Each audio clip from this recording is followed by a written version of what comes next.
Checking 111 222.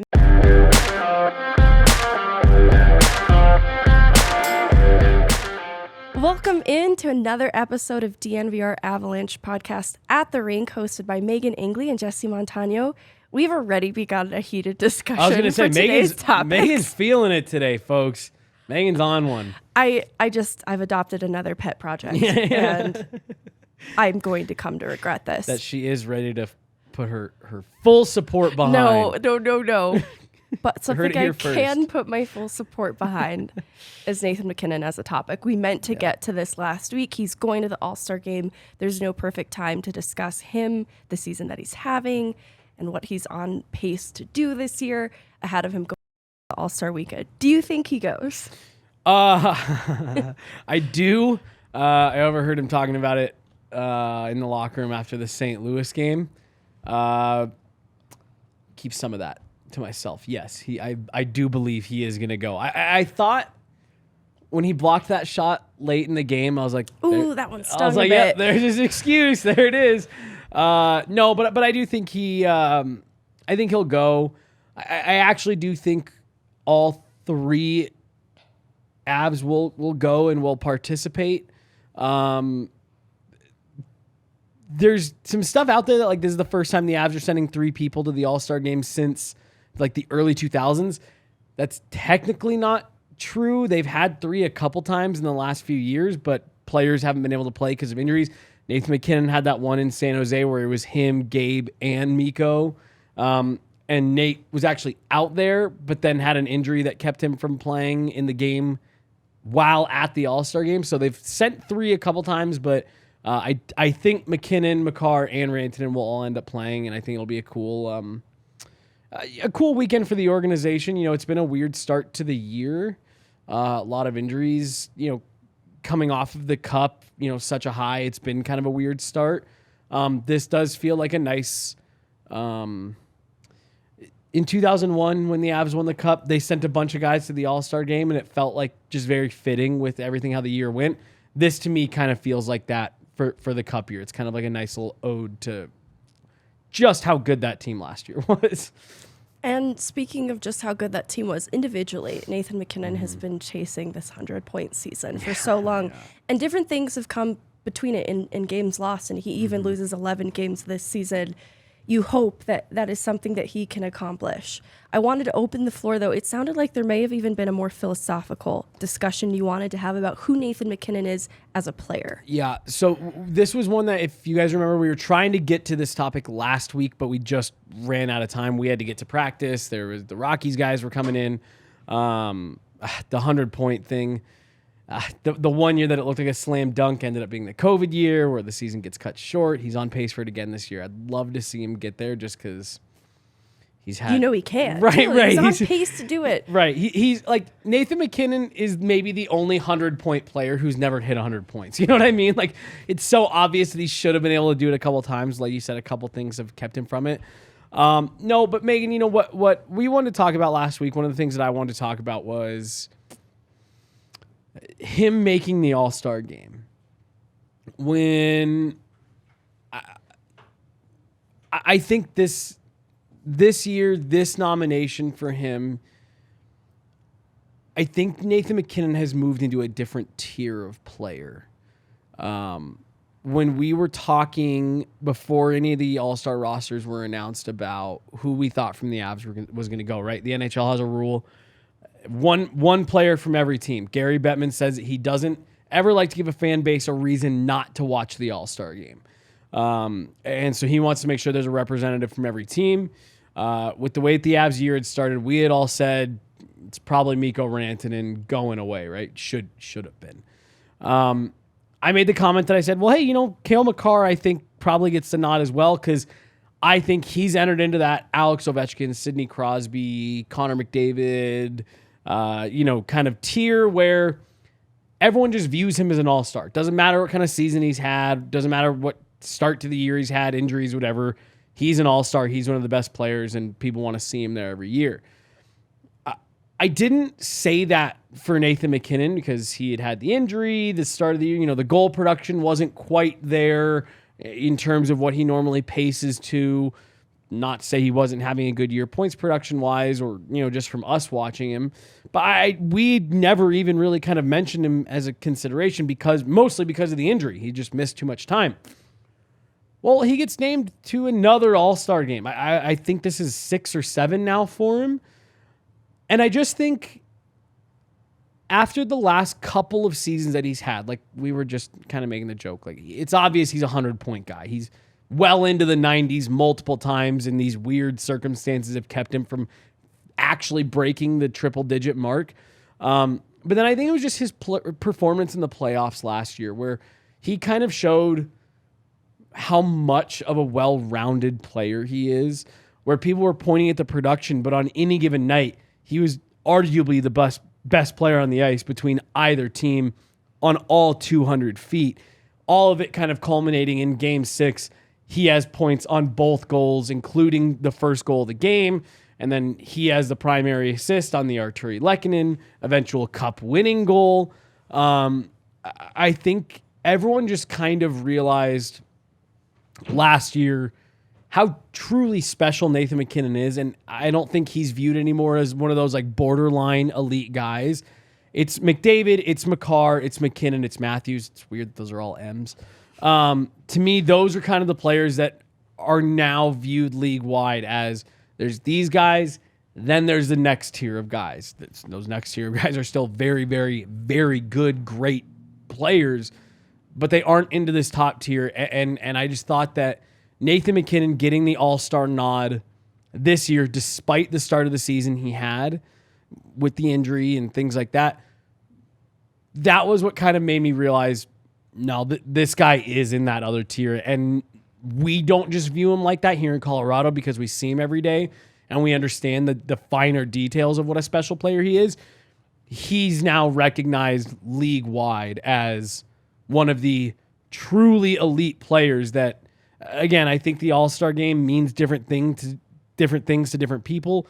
That, to me, is something that I've always felt has been telling about the All-Star game. There's a few guys that every year, you don't even have to look at what kind of year they're having. You know they're going to be at the All-Star, or at least invited to the All-Star game. And those are typically the most special of the most special players. And this year, it felt like Nathan MacKinnon kind of broke that barrier. It's interesting, too, because I can reconcile why he even slipped my mind for a second, and it's not for any reasons that point to him not being the star that he is. Right. I actually look at the way that he approaches his position and the way that he's changed in his approach to being a centerman. And a lot of the other names you mentioned, what they bring to the table is undeniable, insane goal scoring specifically. And MacKinnon is still very much a goal scorer, but I think he leaned into also being more of a playmaker, and I think that's why you see the points distributed among of all Colorado Stars. It's why the three-headed monster posed the threat that it did when that line was intact. And I think the blue-collar things that he was doing in the playoffs specifically are what made him not only such a triple threat for the Colorado Avalanche, but why maybe some of those things go to the wayside when we're talking about things like All-Star games, because it's not just a pure goal scorer anymore. Right. He's really well-rounded as a player, and I think that his approach to the position became sort of different from what we look to in the McDavids and the Matthews. They are just such natural-born goal scorers that MacKinnon... It's an easier pop. You're right. It's a good way to put it, because you will take the MacKinnon any day on your team because what he brings to the table is going to be so good, both ends of the ice. You really value that. Like, we've watched MacKinnon bail some of the call-up defensemen that are with the team right now out of bad situations in their own end. And that is what Nathan MacKinnon brings to the table. And it's not understated. I don't think it, is undervalued in the Colorado Avalanche fan base. But then when you look at the national scale, you see exactly how this happened and why he belongs in the All-Star game. Right, 100%. And I thought it was telling that we've seen Jared Bednar go 5 forwards on a 5-on-3 a couple of times this season when Cale Makar was out. There's a reason he played Nathan MacKinnon at the point. Nathan MacKinnon is very comfortable cycling out high. And to your point, Meghan, several times, not just this year, but over the last couple of years, he gets caught as one of the two guys back, and he's very comfortable playing that position. He's got a physical edge to his game. I've always said... I've long thought that Nathan MacKinnon was a hybrid player between Alex Ovechkin and Sidney Crosby. I'm not saying that he's as good as Ovechkin and Crosby put together, but that's just his play style. I think he's got the playmaking ability and the vision for the ice of a Sidney Crosby. He's got that little bit more well-rounded game, active stick, things like that. But he's not afraid to go, around guys, through guys, over top of guys, the way that Alex Ovechkin has always had that, undeniable thing about his goal scoring, that he's going to get to the front of the net. It doesn't matter what you put in his way. Nathan MacKinnon has a little bit of that edge to him as well. And I think he embraced the Sidney Crosby side of him a little bit more in the playoffs last year, where, hey, just bullying my way up the ice, and picking up a bunch of points. While that does help the team, I need to help the team in different ways this year. And I just think that it was a really special playoff run from him, and people around the league really got a sense of appreciation for what made him special and what we've always thought put him into that McDavid category. Yeah, he's not, the skill level of McDavid, but in my opinion, genuinely, there are so many things in Nathan MacKinnon's tool belt that Connor McDavid doesn't have. And I think that is kind of a little bit more, to repeat myself for the 50th time. I think people are recognizing that. I only laugh too because I'm thinking of some of the respect he probably has earned around the league is because he is a nasty player to play against. Right. You don't want to play on He's the hard. opposite side of Nathan MacKinnon. Yeah. And I think that is very memorable to the competition and to people in other fan bases, other organizations who have to watch their team compete against Nathan MacKinnon. He's willing to fight. How much do we hear, old school hockey people talk about you need guys to defend your stars. Connor McDavid needs someone there to defend him. Nathan MacKinnon does not need anyone to defend him. He will stand up for himself. He will stand up for teammates. He'll throw the body around. The angry Nate joke is something, that's something that we talk about for a reason. Usually, to your point, if you're a defender and you see some, fourth line call-up guy give Nathan MacKinnon an extra shot behind the play, behind the whistle, and you see him piss off Nathan MacKinnon, you're like, now I have to deal with that. Now I have to deal with Nathan MacKinnon running me over in the corner. Thank you. And it's just funny because, I think you're spot on, Meghan. He's hard to play against in a way that most high-skill superstars are not. I think it commands respect. And the other reason I think he slipped some people's mind in an effort to send it to the All-Star game is because he's probably the last person who wants to go to the All-Star game. I think people were doing it as a courtesy. I think the Avs fan base didn't rally around trying to get him to go we know Nathan does not want to go to this. And he still did. So. And he's going. Yeah, Hextall, do you have any plans for the break? Well, the fans voted me in. Yeah, that was so good. This is the last thing we move on from Nate. I tweeted about it. I think everyone should go watch the video I posted of Nate after the game, after St. Louis a couple nights ago. Nate's very blunt. He's not afraid to answer questions that was a stupid question, motherfucker. He won't actually say that, obviously, but he'll I asked him about the struggling in the third periods, and he goes, well, we had a lot of good third periods for a while. No one wanted to talk about that. And he goes, it's a long season, and hey, maybe we'll have a good third period against Pittsburgh. And that's his way of saying come on, dude. And I have really come, what I talk about in that tweet is I've really come to appreciate his honesty, because there's been times this year where I walk into the room and I'm like, ooh, I'll bet you this team is tense. I'll bet you they're pissed. I'll bet you they're whatever. And Nate will just have this look, it happens. We didn't play well. We didn't here's what we did wrong. Here's where we messed up. It happens. And what he told me was, as long as the intention is there, as long as they have the right intentions, they'll live with mistakes and they'll live with bad games. As long as the group has good intentions and is working to do the right things. But yeah, I feel like Nate gives a really true pulse of how that team feels, because he's someone that's not afraid to not put on a show. You know what I mean? I'll tell you how I'm feeling. I think that's such a great call out too, because there have been at least two times this season that I had a perception about something, and then it was changed when I heard from either Nathan MacKinnon in that interview you're talking about, or Jared Bednar when he talked about the Chicago game. Yes. How he talked about it changed my perception, and it's why there are people you look to on this team to give you a better idea of what things look like in that room when we're not there as media. And it's important for us to reconsider, reevaluate, and really listen. And that's why it's important. I think you're building great rapport with Nathan MacKinnon specifically. I think he's very honest with you. And this was a loose segue into the Jared Bednar conversation, though, because he also gives great insight into this team.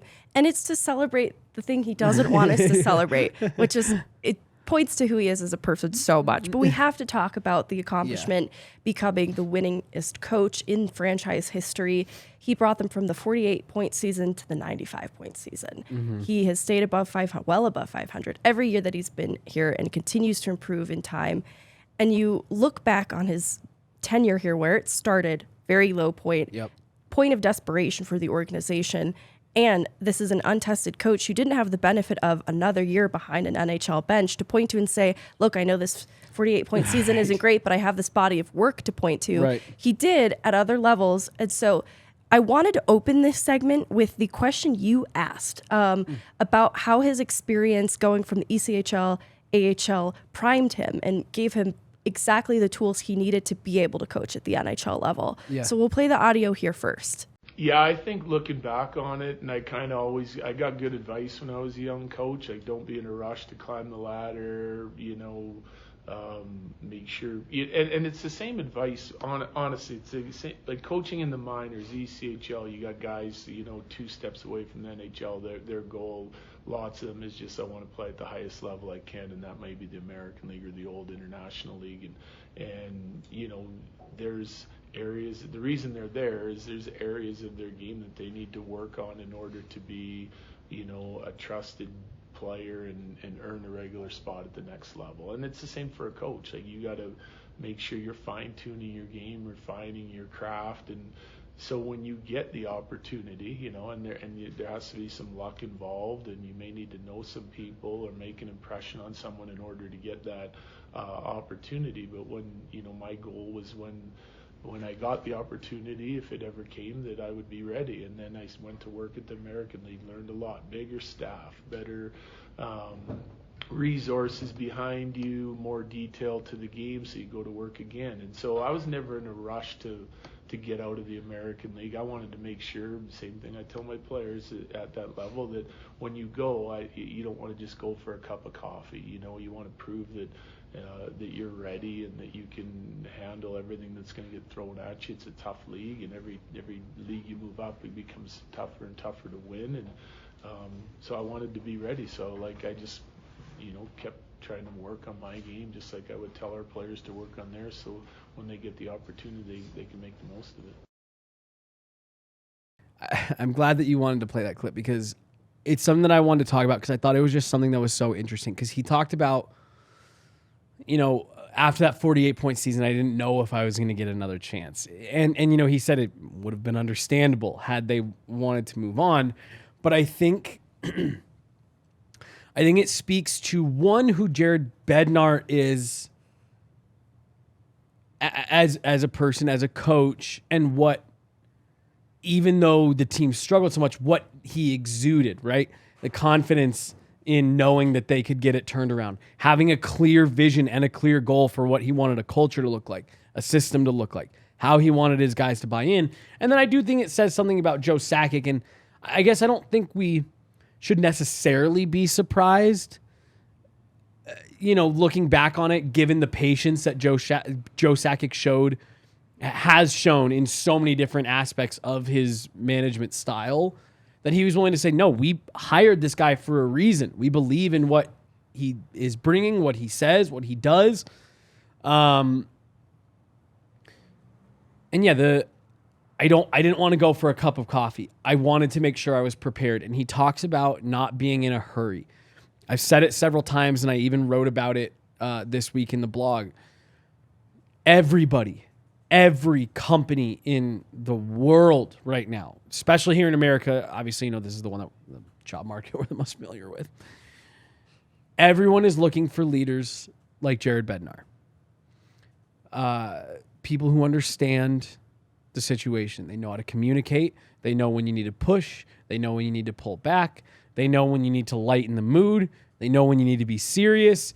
And they understand that every person needs to be treated and coached up a little bit differently, right? Meghan, even in our job, what works for you doesn't work for me. What works for me doesn't work for Yahir. And Jared Bednar understands that. And I think him saying, I wasn't in a rush. I didn't want to be in a rush to get to the NHL. To say, hey, look, I'm here. I did it. Because if you're in a rush to get to the NHL and then you have that 48-point season, it is really easy to question yourself, your own ability. It's easy for the people who hired you to question your own ability because you got here so quick. It's, did we maybe make a mistake? Did we jump the gun on this? But when you have the amount of experience that Jared Bednar has, and to his, what he talks about of, him feeling like he was prepared. That's why his confidence in himself didn't waver. He said, I know I've put in the work to get here. And that's why when you take a step back and look at, using the phrase, the body of work, for him as a professional hockey coach, not just in the NHL, it's not surprising at all that we're here having this conversation. Even when he was asked if Jared Bednar today could go back and talk to Jared Bednar of the 48-point season. I loved this answer, yes. His answer was, I would look, because this was specifically after the Stanley Cup winning season, like, what would you tell yourself? And he'd say, that's the purpose. That's the reason why there's a 48-point season, is so you can build towards winning Stanley Cup. He wouldn't have been down on himself. You talk about unwavering confidence. Even then, he realized it's a results-based league. Like, I think there was no unacknowledging that part of it in the 48-point season, but it was for a purpose. Right. Well, and that to me showed, he had a quote last year when talking about the team, Meghan, that I loved, and I've actually tried to, believe it or not, and this is going to sound like I'm like waxing way too poetic, but this, again, just shows who he is as a leader. There's been several things that Jared Bednar has told us about his own philosophies that I have tried to carry forward, in my own life. One of them was last year he talked about the team, and it was during a stretch, Meghan, where they were just trouncing teams every night, 3 to 5 goal differential. They were just beating the brakes off teams every night. I think it was during that stretch when Minnesota and St. Louis were trying to run them down, and the Avs went like 21-1-1 in like a stretch where both St. Louis and Minnesota went like 19-3-0, and somehow the Avs had a better record. And someone asked, how do you think the team is playing right now? How are you continuing to get them showing up like this every single day without growing too confident, And he said a few things, but he said, right now this team, he said, is playing with one of the most important things you can have. It's confidence. It's confidence. It's not arrogance. And that comment when he said, what the question you're talking about was, what would you have told Jared Bednar after the 48-point season, now being Jared Bednar after a Stanley Cup win and setting the all-time franchise mark, and him saying, well, that was that was why I was brought here, was to win a Stanley Cup and to win a lot of games. And that just shows his unwavering level of confidence, but not arrogance in himself. That after a 48-point season, I still had the confidence that I could get the job done. Not only in the NHL, but here with this group. We saw things internally that, and this kind of ties into that Chicago game. When you talk to Jared Bednar about that 48-point season, one, he doesn't like to talk about it much. But two, when you do pry it out of him, he does talk about it a little bit like that Chicago game. There were things happening behind the scenes that, like, that 48-point season was the start of the culture change. As horrible as it felt on the outside, that was kind of what started to forge the core on the inside, right? And that was why after the Matt Duchene trade early in the next season, you heard so much of that chatter of like, okay, there's no turning back now. Like, this is the group. Gabe Landeskog, during the 48-point season, went to management and said, please don't trade me. I want to be part of this solution. He saw what was happening internally, and that all started with Jared Bednar. And I'm just glad that you brought up that quote from the other day. That was the purpose. We knew we were going to have to go through some tough sledding to get there. Now, I think the one thing that if you truth serum Jared Bednar a little bit, and maybe the one part of that question that was left out was, would you have believed it 5 years later that you're breaking this record and, you know, you're a defending Stanley Cup champion and all that stuff. Because I think that's maybe the part of all this that is pretty crazy, is how quickly they turned it around. They went from the worst in the modern era to Stanley Cup champions, one of the most dominant wire-to-wire seasons the league has ever seen. But I did just love that he said that was what we were planning on. That was the plan all along. Sitting right here was the plan all along. And I think that's maybe why he didn't like the standing ovation. I mean, he loved the standing ovation. He was very grateful, but he's not a put me in the spotlight kind of guy. The photo you used for the At the Rink piece had his daughter in it, I know. Savega. It was really cute. I didn't know there was a photo out there of it. I feel like he would appreciate that kind of attention from his family and loved ones celebrating him. I was actually I was looking for a picture of the donation that Kroenke Sports Charities made that night to 27 local nonprofits. I don't think we have time to get to it today, but make sure you go read the Sundays of the Rink piece. The Avs and Kroenke Sports Charities gave over $500,000 to 27 local nonprofit charities, all raised during the playoff run last year through different initiatives and stuff like that. Just awesome work by Kroenke Sports Charities. But I was looking for a picture of like that kind of ceremony, and there wasn't one. But I found the one of Jared's wife and his daughter. Was that his wife? I didn't see wife. I just saw daughter. I didn't look super close, though. Okay, it's a couple family members holding up signs for Jared Bednar. I thought they were too. I'm sure good. she's there. Yeah, it was really, really sweet. And I know that he said that he didn't want to spend too much time talking about it, which is why we're going to talk about it on this show. Yeah, we're going to open the floor. We're going to roll some clips of his players talking about him as a coach. I also think, don't just take it from us.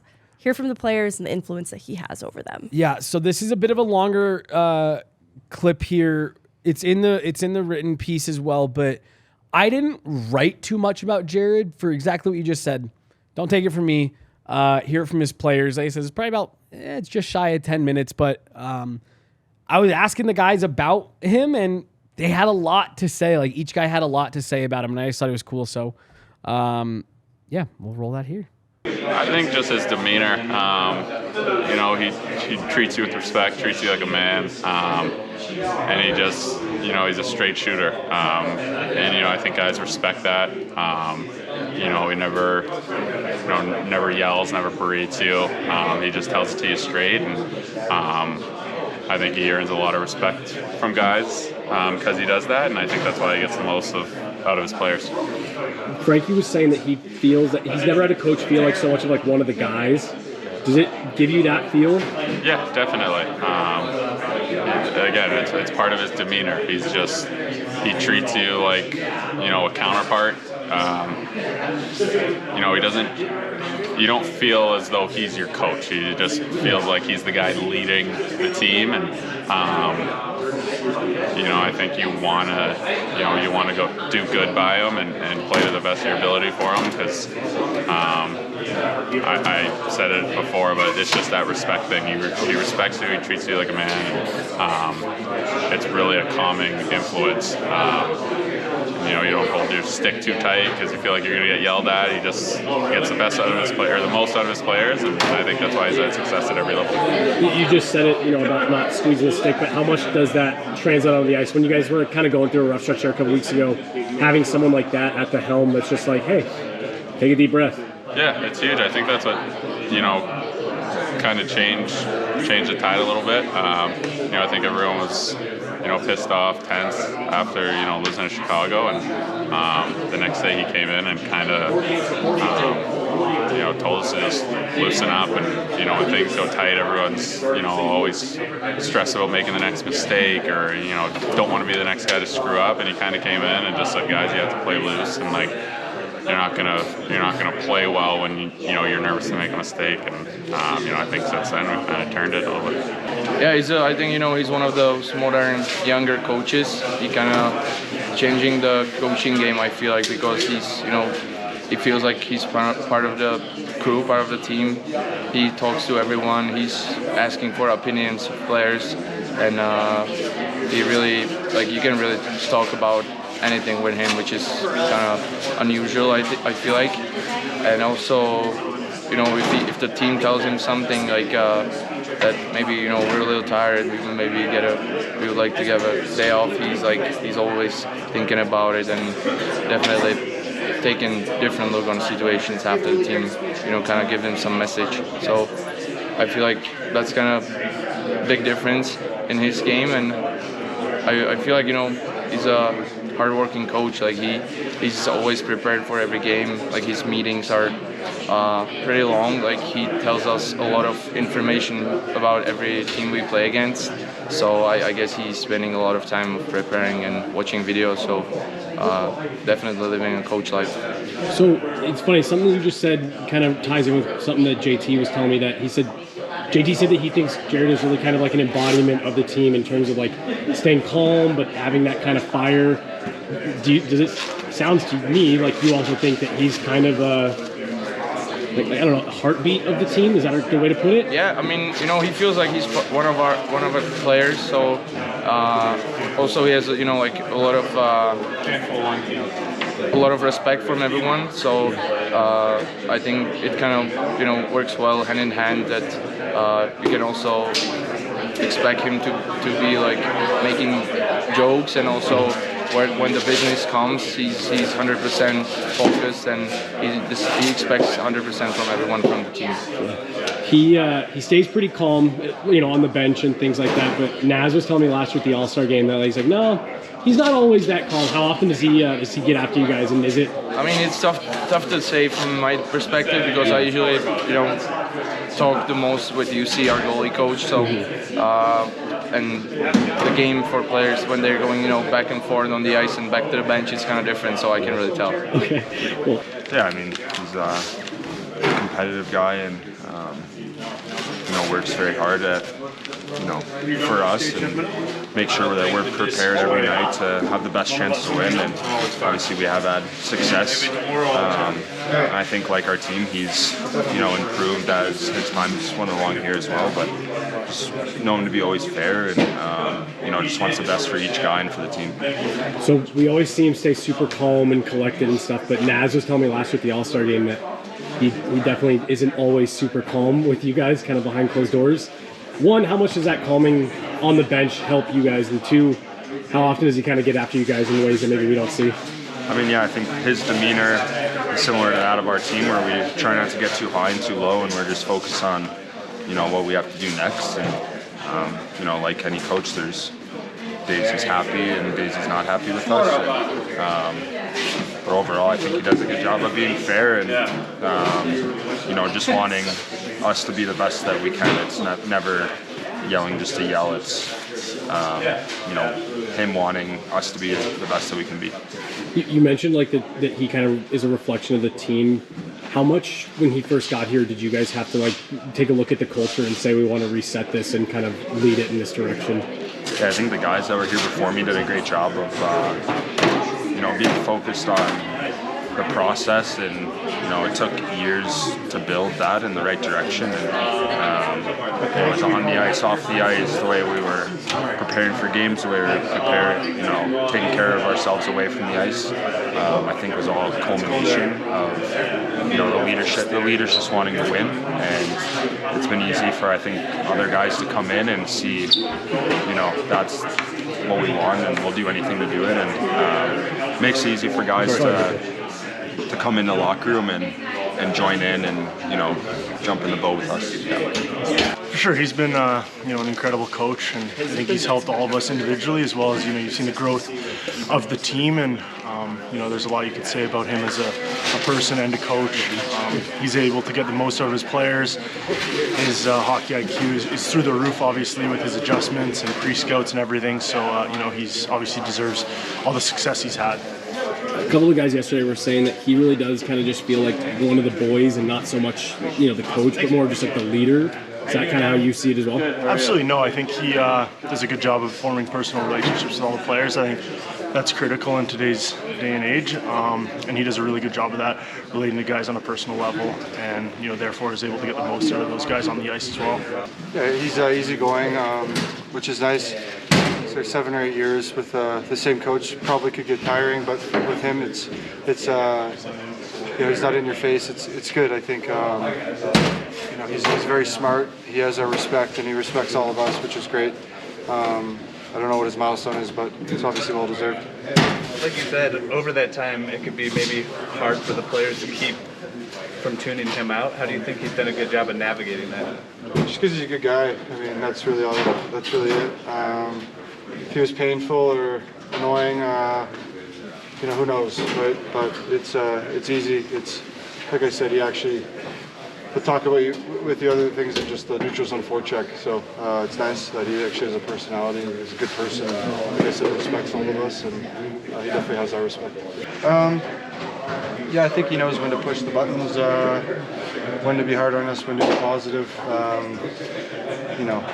think it's easier. He's getting to know us. He knows how we like to treat everyone in the locker room and how he treats everybody. So there's definitely chemistry to be built with your coach. I think that takes time. We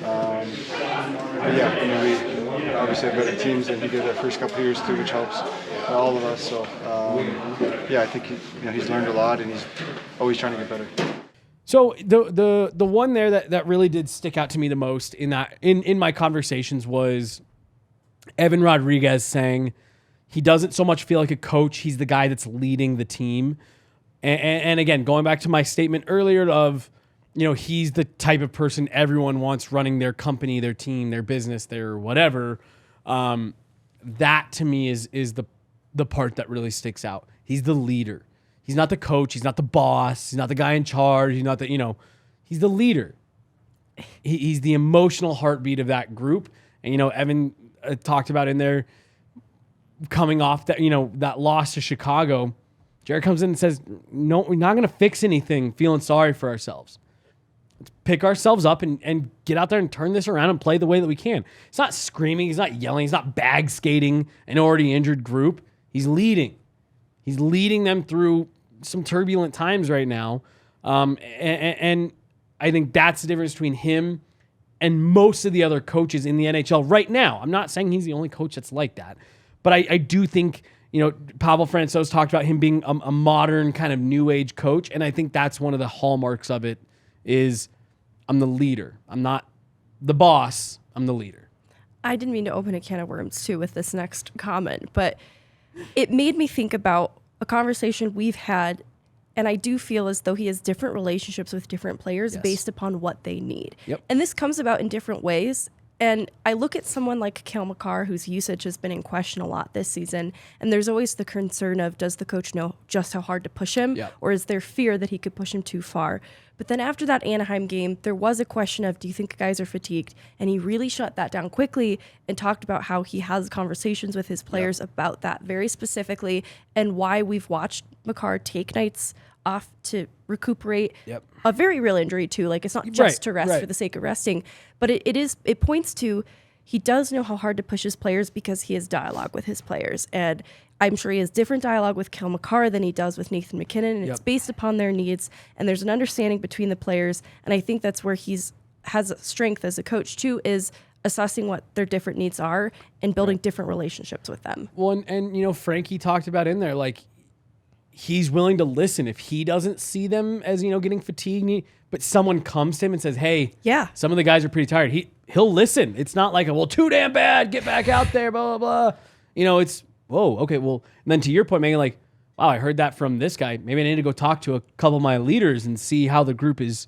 feeling a little bit. And then we were trying to wrap up, because Jared. Then there's Nathan MacKinnon. Like, there's a totally different relationship there. Yep, and that's something that MacKinnon has openly talked about. Gabe has openly talked about. There's the kind of now infamous clip of MacKinnon and Bednar getting into it. This is several seasons ago now at this point, on the bench in Calgary.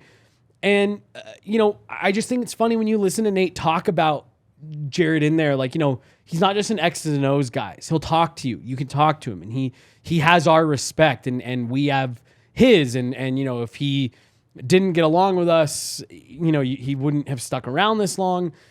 And I just think that's really interesting, because I do think, look, whether you like it or you don't, I think a guy like Nathan MacKinnon does need to be handled a little bit different than the rest. Not because he's so good, but because he is very good.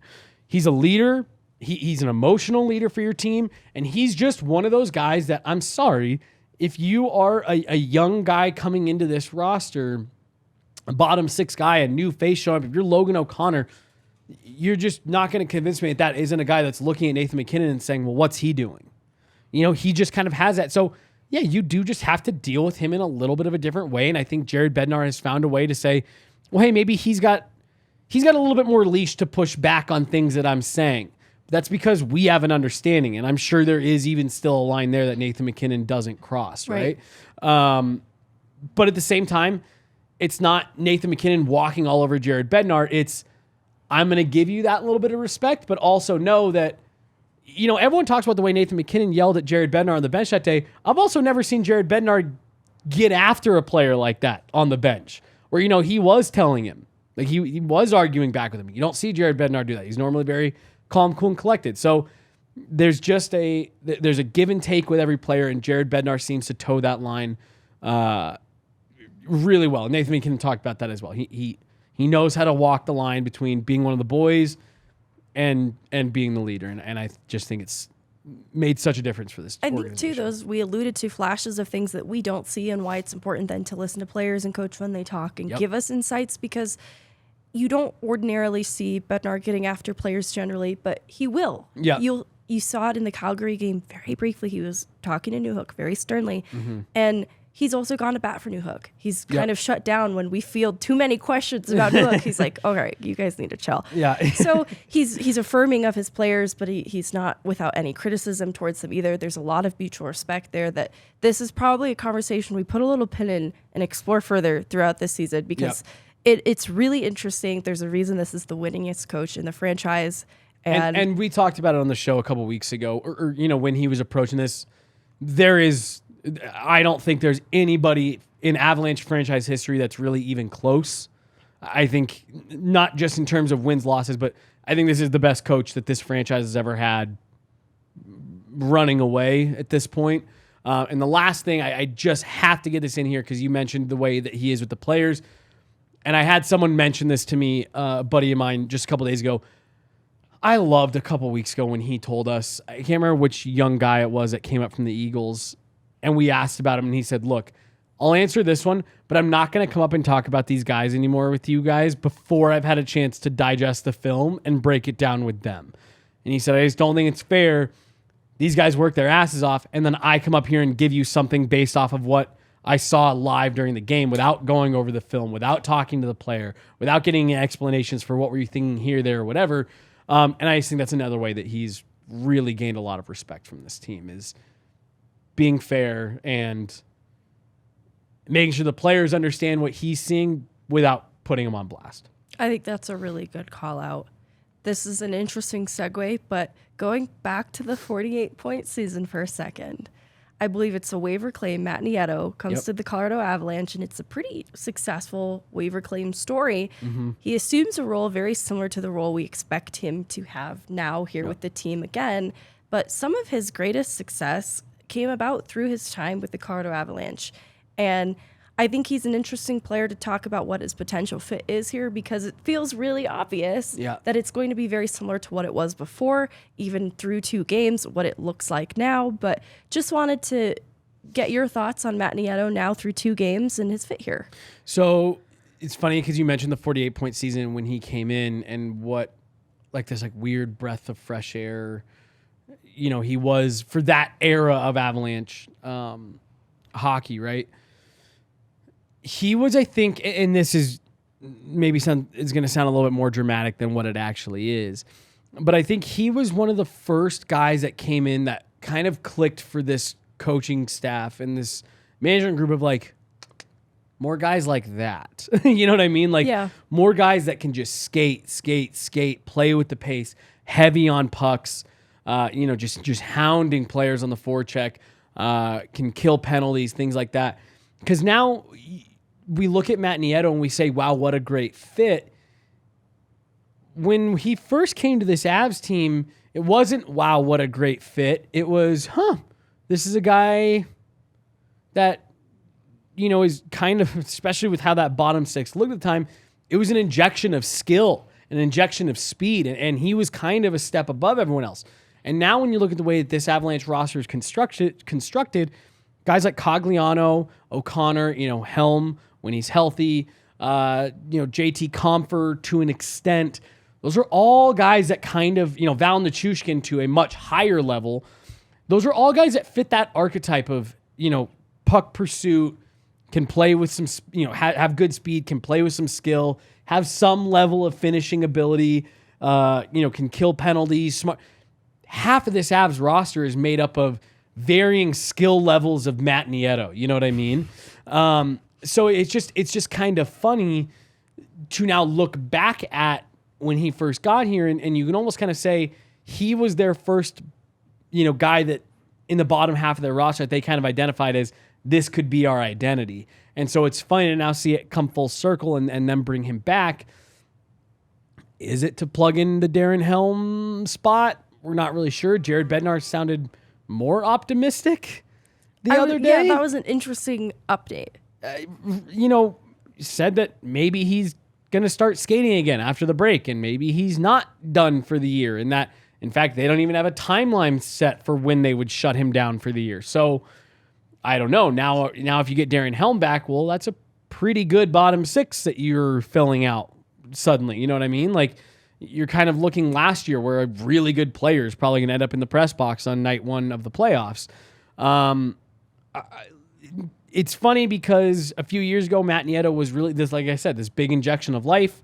Now it's just, there's another solid guy that you can drop in that is really easy for him to get emotionally invested. He knows this core. He knows the group. He knows the coaching staff. He knows management. It's going to be really easy for him to jump into this emotionally, into this run.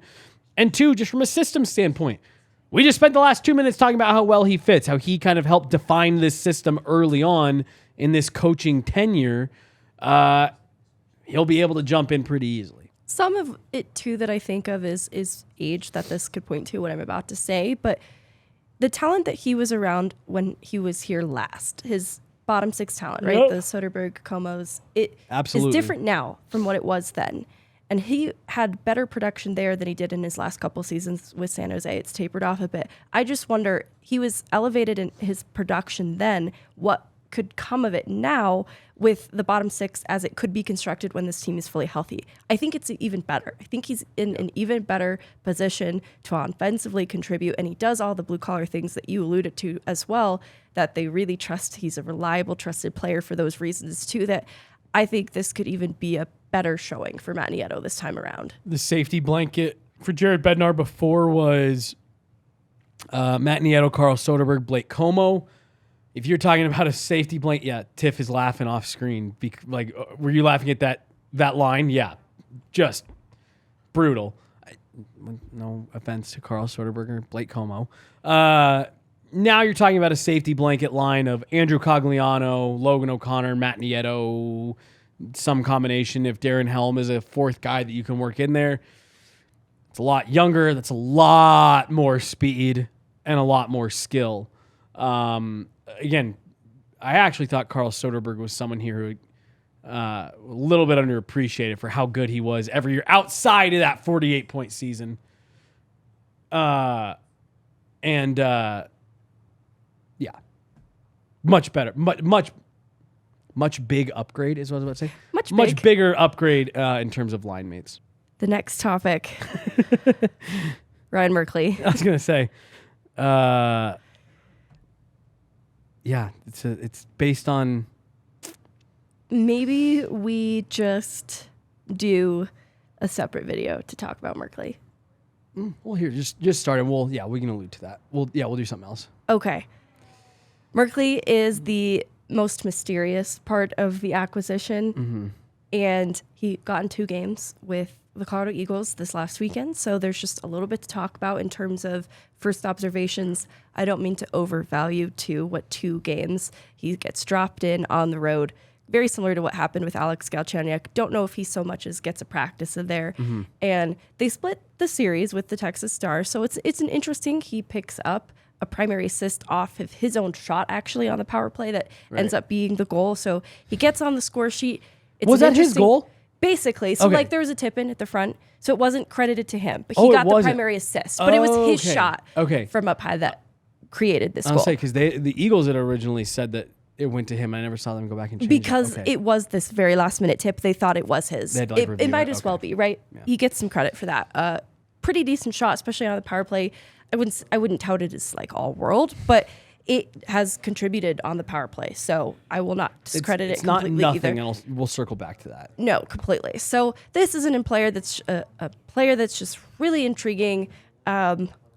I just don't feel like we have proper time to give it the discussion it deserves. We'll get into it for sure. Okay. He's an interesting player, Megan. He's super.